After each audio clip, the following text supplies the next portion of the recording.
include a story about the Transfiguration of Jesus. Today, we're going to hear Mark's version of it. 6 days later, Jesus took with him Peter and James and John and led them up a high mountain apart by themselves. And he was transfigured before them, and his clothes became dazzling white, such as no one on earth could bleach them. And there appeared to them Elijah with Moses, who were talking with Jesus. And Peter said to Jesus, "Rabbi, it is good for us to be here. Let us make 3 dwellings, one for you, one for Moses, one for Elijah." He did not know what to say, for they were terrified. Then a cloud overwhelmed them, and from the cloud there came a voice, "This is my Son, the beloved. Listen to him." Suddenly, when they looked around, they saw no one with them anymore, but only Jesus. And as they were coming down the mountain, he ordered them to tell no one about what they had seen until after the Son of Man had risen from the dead. So they kept the matter to themselves, questioning what this rising from the dead could mean. Last night, I had the strangest dream. Is that somebody? I'm not sure what that was. Last night, I had the strangest dream. I won't bore you with the details. I mean, don't get me wrong, I'm very interested in dreams. I think they reveal sort of an unfiltered look at what's going on in a person's psyche. I keep a dream journal in which I record dreams that I remember very well or that leave me with a strong feeling of some kind. So I do care about the details of dreams. Well, I should say I care about the details of my dreams. Honestly, depending on the circumstances, listening to other people's dreams can be, shall we say, less than riveting. There's a reason I'm not a therapist. You know, whenever a film has a long scene of a dream that a character is having, I am bored to tears. Fast forward, fast forward, fast forward. And so out of respect for you, my captive audience, I won't make you sit through my dream. But if your dreams are like mine, then there are some details that are very lifelike, very rational, and then other aspects that are just completely bizarre. Some dreams start off very realistic, but then they veer off into some strange mystical direction. I might dream of being in a place that I haven't been in decades, and I have no idea what triggered that memory. You wake up and you think, what was that? Unexpected people show up in the strangest places in dreams, and they're doing the strangest things. And sometimes in those early morning groggy hours when I'm waking up, I think, wait, was that real? Did that really happen? Biblical scholars have often noted the dreamlike quality of this passage in Mark's gospel, this transfiguration of Jesus on a mountain. Let's be honest, the story, like most dreams, is more than a bit strange. Jesus and his closest 3 followers, Peter, James, and John, go up a high mountain. Nothing unusual about that. But suddenly things get weird. Jesus is transfigured, changed. His clothes become dazzling white, and Elijah and Moses pop up out of nowhere. Peter proposes a monument to mark the occasion, and then a cloud comes over them, and a heavenly voice declares, "This is my Son, the beloved. Listen to him." And then just as suddenly, everything is back to normal. No voice, no cloud, no Elijah or Moses, no white robe, no nothing. No wonder Mark writes that the disciples kept the matter to themselves. I guess so. I mean, this is not the kind of thing that you blurt out at work over the water cooler. Sure, talk about the weather. Talk about the Super Bowl. Kansas City, again, really? Talk about Taylor Swift. Or why Greta Gerwig wasn't nominated for Best Director when her film Barbie was nominated for Best Picture. But who's going to bring up something as strange as this story? They kept the matter to themselves. This story does have a certain dreamlike quality to it. The details don't really make sense. Jesus' clothes turning gleaming white, these two Old Testament dudes showing up unannounced. And by the way, how did the disciples even know it was them anyway? It's not like they'd seen photos of them before. Do you think they wore name tags? You know, I picture those signs on a string you wear to depict the role that you're playing. Okay, here, you be Moses, you be Elijah. How do they recognize them? I don't know. Let's face it, there are some holes in this story. Luckily, we're given some help within the story itself. There are basically two parts to this passage. What happens on the mountain, as strange as it is, and the discussion about it as they come down the mountain.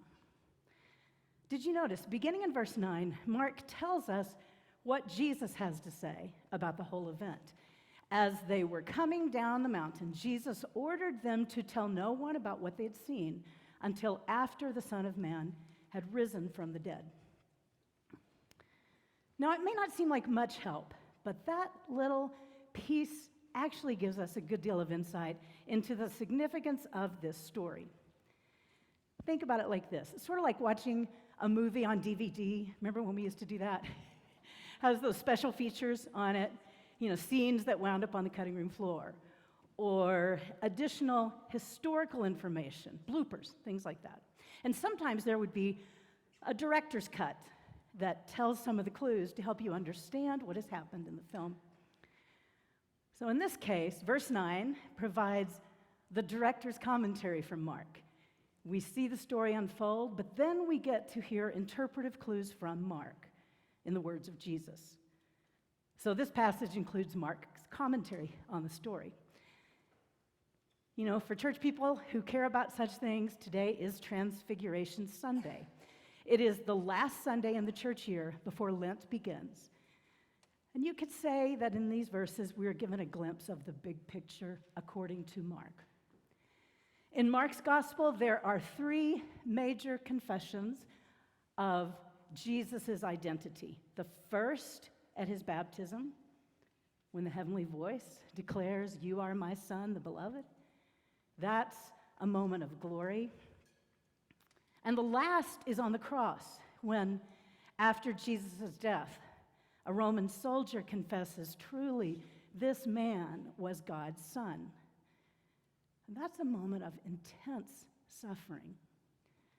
And in between those two scenes, we have this one, a confession that combines Jesus' glory and his suffering. Peter wants to build some monuments on the mountain. This passage foretells the reality that the only monument will be a cross on a hillside. The Transfiguration is a glimpse of things to come. And if the Transfiguration is a glimpse of things to come, it's worth noting that Jesus' words urging the disciples to keep quiet point to the resurrection. He warns them not to say anything until he is raised from the dead. In just a few days, we will gather for Ash Wednesday. I'll meet you right back here at noon on Wednesday for the imposition of the ashes. And then Lent will unfold as it always does. It begins in ashes, and it ends in the cross, and Easter morning begins with resurrection. As Christians, we dare to dream that this is true, that the pain, the ashes of this world can actually lead to resurrection. We dare to believe that this is actually a cycle that we can trust. We dare to dream that love really is stronger than death. Along with God, we dare to dream of a world where love lasts and war doesn't. We dare to dream that the private pain we carry within us will someday be healed. We dare to dream of a different way of being in the world. But sometimes that dream is fleeting. Whenever we read the headlines or turn on a news story, it can seem like that dream is naive and fleeting. But then, if we attune ourselves to it, there are those times when the dream is so real, when something happens that is so beautiful, so tender, so precious. It could be something small and seemingly insignificant, the face of a man who's playing with his child in the park, or the experience of standing barefoot in the sand and watching the tide roll in, the gift of an unexpected, warm and genuine encounter with a stranger, seeing one person just helping each other, that sunset that leaves you breathless, or the soft, gentle breeze that ruffles the curtains and you just feel that spaciousness within. Maybe it's just having a beer at a baseball game on a sunny spring afternoon. But then every once in a while, something really remarkable unfolds, and the dream is so beautiful that you whisper, "Did that really just happen?" I tell you the truth, I thought that a couple of weeks ago at our annual meeting when we passed the budget without an objection. Did that really just happen? I'm going to close by telling you about one of those magical moments for Lisa and I. We observed it a few years ago, and it's something so beautiful, it still seems like a dream to me. We went to a choral concert in Dallas. I've heard more choirs sing than I can count, and I always enjoy them. But this concert was unforgettable. It stood out for me.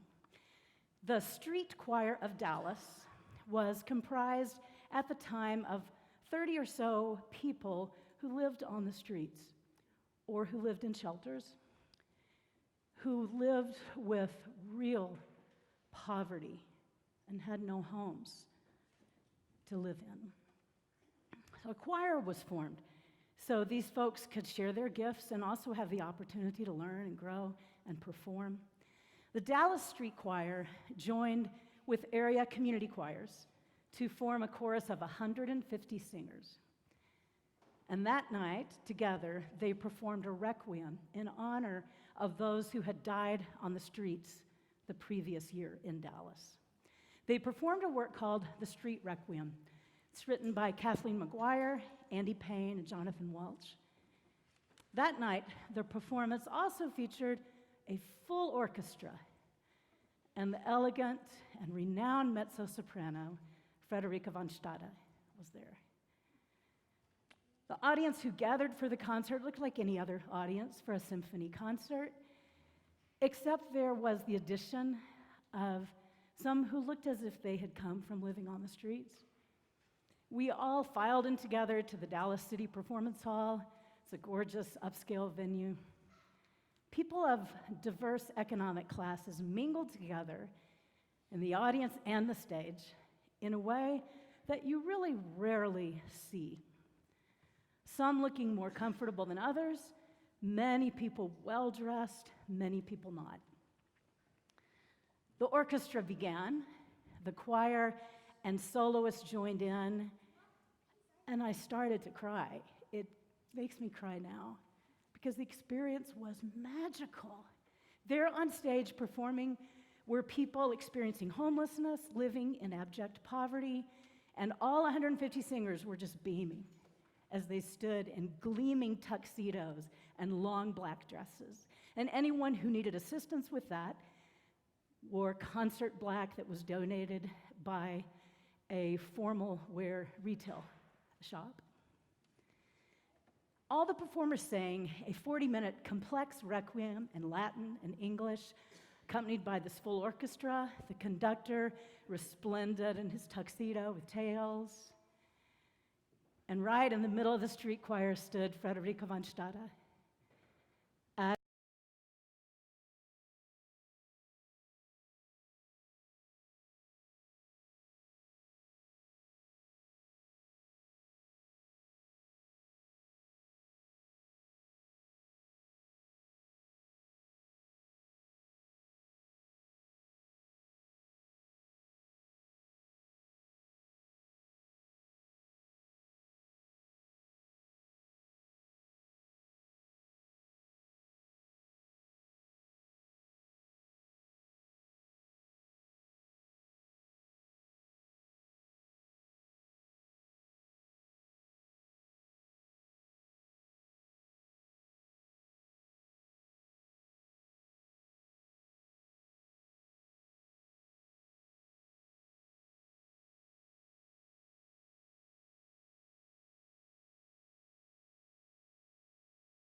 each chorus member slowly brought up electric candles as an image projected onto the screen showed the names of all of those who had died on the streets in Dallas that year. The requiem was in their honor.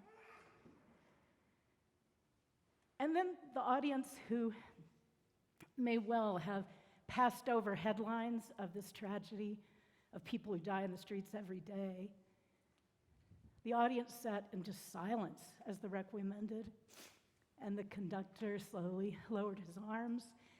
And for several spellbinding moments, we sat in absolute silence until the audience finally leapt to its feet in thunderous applause that seemed to go on forever. I'll never forget the looks on the faces of all of the performers. For days after, I just couldn't stop thinking about that concert and asking myself, did that really happen? Did something that beautiful really happen? The truth is, those things do happen. They happen every day. I can imagine every one of you have your own beautiful experiences of transformation, of transfiguration.